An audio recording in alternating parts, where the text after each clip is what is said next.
السلام عليكم maxaynu wax u baranaa waqtiga aynu waxbarashada ku guda jirno aad ayuu u dheeryahay haddana tacliinta iyo manhajka aynu baranaynaa aad uma tayaysna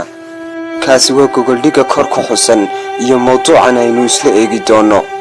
waxaynu aroor kasta u kalahnaa jaamacadaha iyo iskuulada si aynu ugu soo baranno maadooyin laynoo qoondeeyey haddaba waxaa jirta waxaynu baranaa biology physics ayaynu baranaa iyo chemistry haddana lama arag qof Soomaaliya ama qof ardaya oo halkani sameeyay lama arag qof Soomaaliya ama arday Soomaaliya oo sameeyay mishiin lama arag qof Soomaaliya oo bal inna isku dayay waxa uu barto midhadelintiisa aan ahayn inuu ku shaqo tago taasina waa tasawutay in qof walba oo jaamacadda dhameeyay uu ku hamiyay inuu xafiis fadhiisto taasi waa tasawutay in qof walba oo ardaya oo jaamacadda dhameeya uu ku hamiyay inuu hay'ad u shaqeeyo war waxaanu jaamacadaha ku baranaa social science oo waxa soo hoos gala economiga waxa soo hoos gala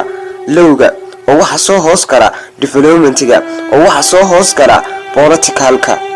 haddana maan arag hal qof oo ka fakara dhaqaalaha dalka haddana maan arag hal qof oo ka fakara horumarka dalka maan arag hal qof oo ku fakara tayeynta manhajka dalka weligay maan arag hal qof oo ku fakara wax ka bedelida siyaasadda dalka war maxaynu wax ka baranaa war aynu u baahnaa dhinaca xirfadda waa qof walba soo bandhigo skillkiisa uu leeyahay xirfadda uu leeyahay soddon dambe oo kale miyaynu ku sii jiri karaynaa taahan iyo tiihan iyo calaalkan wariyayna ku mashquulin kubad kaliya aynu u soo jeesano dhan walba